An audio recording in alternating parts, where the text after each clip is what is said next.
In the Events and Operations Department, we basically make sure that all of our home varsity games run smoothly.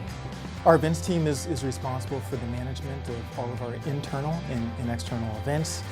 We have 42 varsity sports here at Harvard, so as you can imagine, we stay extremely busy throughout the academic year. From an operational standpoint, we oversee the logistics. A lot of it is behind the scenes, pre-planning, kind of reaching out to visiting teams, officials, paying people on the back end. So it's a lot of stuff that people don't necessarily know happens, but it all adds to kind of the final team touches. Our staff is made up, we've got 2 assistant athletic directors that help oversee all of our events, and we also have 3 interns throughout the year. How we manage our staff, we kind of go season by season, and we determine the best fit of who would be a great fit at each sport, and we divvy up the sports that way. We rely really heavily on our interns and make sure that they have a really solid foundation before we send them out on their own, and that they're confident and that they can kind of handle a lot of the questions that come up, and then if they do need help, we're there to kind of step in and make sure that they have a support system. So everyone above me has done this before. They've all been interns except for one of them, I believe. So they know what we go through every day. They know what problems could arise because 99% chance that's happened to them.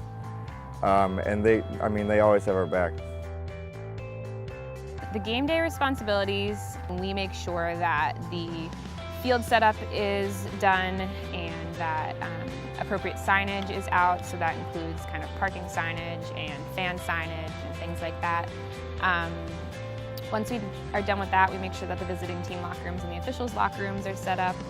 We coordinate with the visiting team to make sure they have everything that they might need, and then we also help coordinate the officials and make sure that they are here and on the field when they need to be, as well as any event staffing that we need. That might be ball boys, a chain crew, the clock operators, things like that. So it's really just making sure all of the necessary personnel show up and are here and they're on time and they know what they're doing. I think it's really, really crucial because just the sheer size of our programming, again with 42 varsity sports, obviously there's clearly a lot of activity happening on our campus. So I feel really great about our staff that we have in place. They've done a great job. Again, we work really hard throughout the academic year, but it's a lot of fun. It's a lot of fun going out, supporting our coaches, being around our student athletes, and really supporting our mission.